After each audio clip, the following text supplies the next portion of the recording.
मेरी मदद कीजिए, मेरे को महासमाधि में जाना है। मैं और मेरी पत्नी, ये मेरी पत्नी का नंबर है। आप जो भी आपका रिप्लाई होगा आप इसमें मेरे को भेज दीजिए। हम आपका जो भी चार्ज होगा हम दे देंगे, लेकिन हमारे को साथ में आदि शक्ति वाली साधना करनी है। हम दोनों एक साथ में साधना करके परम ज्ञान को उपलब्ध होना चाहते हैं। हमारी मदद कीजिए सर। हम साधना वगैरह करते हैं 5-6 साल से। हाँ, मेरी पत्नी के ऊपर माँ भगवती भी आते हैं, और मेरे ऊपर भी मतलब थोड़ा सा अभी थर्ड आई के उसमें हूँ मैं, लेवल पे। थर्ड आई में मतलब अभी आकाश दिखता है और पेड़ पौधे दिखाई देते हैं। अभी गंगा रिवर दिखाई देता है। अभी सहस्त्राल ब्लॉकेज है, अभी सहस्त्राल से क्रॉस नहीं हो पा रही है ऊर्जा। मैं इस अवस्था में हूँ। तो हम दोनों को एक साथ में साधना करके हमें परम ज्ञान को उपलब्ध होना है, तो मदद कीजिए हमारी।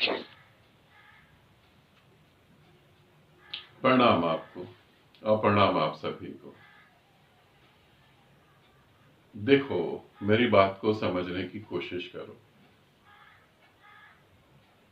पहले तो मुझे ऐसा लगता था कि हिंदुस्तान में ही ऐसे साधक हैं जिनके ऊपर भगवती या शिव या दुर्गा या काली आ जाती है, मगर बाहर भी ऐसे साधक हैं। और मैं तुम्हारी मदद करूं। अब जिसके ऊपर दुर्गा या भगवती आती है वो ये बात को स्वीकार नहीं कर सकता। मेरे पास ऐसे बहुत सारे साधक आते हैं मगर वो ये स्वीकार नहीं कर सकते। किसी को शिव दिखाई देते हैं, कोई शिव से बात करता है। थोड़ा सा गहराई से इसे समझो। मां भगवती वो जगत कल्याण के लिए अगर किसी को उतरेगी तो वो तो खुद ही समाधिस्थ हो गया। वो परम ऊर्जा किसी के अगर ऊपर उतर गई तो वो समाधिस्थ हो गया। फिर समाधि की जरूरत क्या? फिर कैसी समाधि?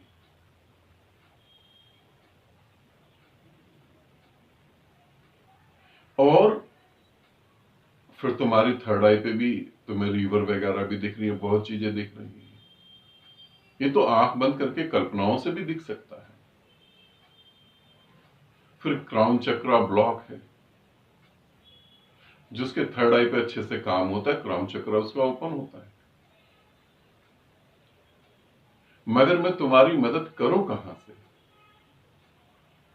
क्योंकि जो चीजें मैं तुम्हें बता सकता हूं वो चीजें तो तुम्हें पहले से ही घट रही है। अब किसी की कुंडली जाग गई, गजब की बात है। किसी की कुंडली जाग गई 15 साल पहले, 10 साल पहले, और आज वो अगर मुझसे पूछता है कि मेरे को साधना में और गति चाहिए, तो कुंडली फिर सो गई क्या? जागी हुई कुंडली फिर सो गई? अरे जिसकी कुंडली जाग गई वो परमात्मा हो गया, और एक बार जागृत हो गई बात खत्म हो गई। ये कोई इंसान या कोई जानवर का बच्चा थोड़ी ना कि अभी जागा 2 घंटे बाद सो गया। कि रात को कोई किसी ने गाना लोरी गाई फिर सो गई कुंडली। कुंडली एक शक्ति है। मगर तुम्हारे भ्रम कैसे तोड़ पाऊंगा? अगर भगवती उतर रही है तो सारे मार्ग भगवती ही बता सकती है, फिर मुझसे मार्ग पूछने की जरूरत क्या है? थर्ड आई में जब रिवर दिखाई देती है, पेड़ पौधे दिखाई देते हैं, ये चीजें दिखाई देती तो पूरा मार्ग दिख जाता है, पूरी तरह से पूरा मार्ग दिख जाता है। मेरे बहुत सारे थर्ड आई के साधक ध्यान करते हैं और उनको जो है आगे की चीजें दिख जाती हैं, उनको परमात्मा दिखने लगता है। और थर्ड आई से जब ब्रह्म परमात्मा ब्रह्मांड दिखने लगे, आप कौन सा परमात्मा? और थर्ड आई से ही मुक्ति हो गई। और फिर हम दोनों महासमाधि में जाना चाहते हैं। पहली बात तो समाधि में वही जा पाता जिसका मैं मिट गया हो। और यहां तो मेरे साथ मेरी पत्नी भी जाना चाहती है, तो पत्नी भी है, वो तो बिल्कुल पॉसिबल नहीं है। समाधिस्थ तो वो हो सकता है जिसने मैं को त्याग दिया, जो मैं को समझ गया हो, जो मैं से ही पार हुआ, वो समाधिस्थ हुआ। मगर मैं और मेरी पत्नी समाधिस्थ होना चाहती, ये कैसी बात हो गई? अभी तो संसार ही नहीं खत्म हुआ, समाधिस्थ तो बहुत दूर की बात।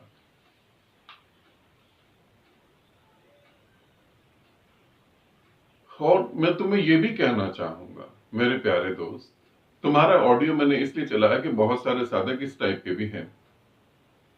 मैं तुम्हें यह भी कहना चाहूंगा, इसे समझो कि अगर तुम्हारी वाइफ के ऊपर, तुम्हारी पत्नी के ऊपर मां भगवती आती है,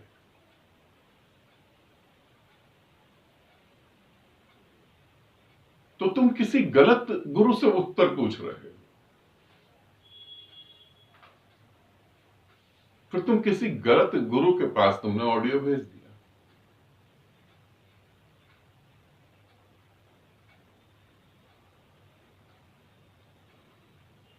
थोड़ा सा गहरे उतरोगे तो देखोगे कहां भगवती, कहां शिव, कहां है ये? इनका कोई अस्तित्व भी है या नहीं है?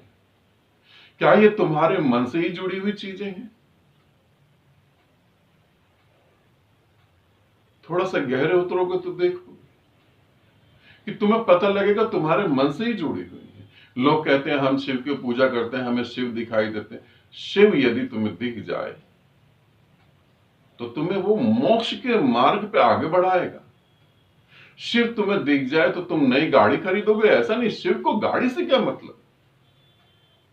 जो खुद ही शेर की खाल बांध के जंगल में घूम रहा है, उसे गाड़ी से मतलब नहीं, वो तुम्हें गाड़ी क्यों बताएगा? यूं समझो मेरे को धन दौलत से मतलब नहीं है। मुझे बहुत बड़े आश्रम और बहुत बड़े महल नहीं बनाने, मुझे ज्वेलरी नहीं चाहिए, मुझे हवाई जहाज नहीं खरीदने हैं। जो चीजें मुझे चाहिए ही नहीं, मैं तुमको वो क्यों दूंगा? उसके बारे में मैं तुम्हें क्यों बताऊंगा? मैं क्यों कहूंगा कि ब्रह्म मुहूर्त में उठो और ये चीज मांगो तुम्हें मिल जाएगी? मैं क्यों कहूंगा कि ऐसी शक्ति पैदा करो और ये चीज कर लो? जो तुम सोचोगे वो तुम पालोगे। दलदल में खड़ा हुआ आदमी दलदल के बारे में सोचेगा और दलदल पालेगा, वो तो खड़ा ही दलदल में। संसार एक दलदल ही तो है। तो मेरे प्यारे मित्र, इस बात को समझो, यदि भगवती है तो मां भगवती ही मार्ग दिखा देगी, फिर जरूरत नहीं है। फिर मैं यूं कहूं, किसी से कुछ पूछने की जरूरत नहीं है। भगवती से भी बड़ा कोई गुरु हो सकता है? जगत जननी, उससे बड़ा कौन गुरु होगा? उसी की शरण में जाओ, फिर उसी से रिक्वेस्ट करो और वही आगे के मार्ग दिखा देगी तुम्हें। मगर तुम्हें पूछना पड़ा, यह बात थोड़ी अटपटी है। जिन साधकों की कुंडली जागृत हो गई हो, जिन साधकों की थर्ड आई खुल गई हो, जिन साधकों को परमात्मा दिख गया हो, वो मेरे वीडियो नहीं देखे। मेरे वीडियो और मैं उनके काम का नहीं हूं। मैं तो उनके काम का हूं जो बेचारे धक्के खा रहे हैं, जिनको कुछ समझ ही नहीं आ रहा। मैं उनके काम का हूं जिन्हें कुछ दिखाई नहीं दे रहा। मैं उनके लिए हूं। फिर तुम मेरे से जुड़ने का क्या फायदा होगा? मैं तो तुम्हारा समय खराब कर दूंगा। ठीक है, इस बात को इन साधक ने बहुत अच्छा ऑडियो दिया और अपनी जेन्युइन जो बात थी वो बताई। मगर इसी साधक की ऑडियो के थ्रू मैं बाकी सभी साधकों को ये कहना चाहता हूं, फिर तुम मेरे साथ जुड़ के अपना समय नहीं खराब करो। तुम्हारे पास ऑलरेडी परमात्मा उतर गया, तुम उससे बात करो, आगे बढ़ जाओ। फिर मैं तुम्हारे योग्य नहीं हूं। क्योंकि एक डॉक्टर जो होता है वो बीमार लोगों के लिए होता है ना, स्वस्थ लोगों के लिए तो नहीं होता है। एक गुरु होता है अज्ञानियों के लिए होता है, ज्ञानियों के लिए कोई गुरु थोड़ी ना होता है। आप मेरी बात को समझ पाए होंगे, ऐसी उम्मीद करता हूं। आनंदित रहें, सदा खुश रहें। बहुत बहुत प्रेम आप सभी को।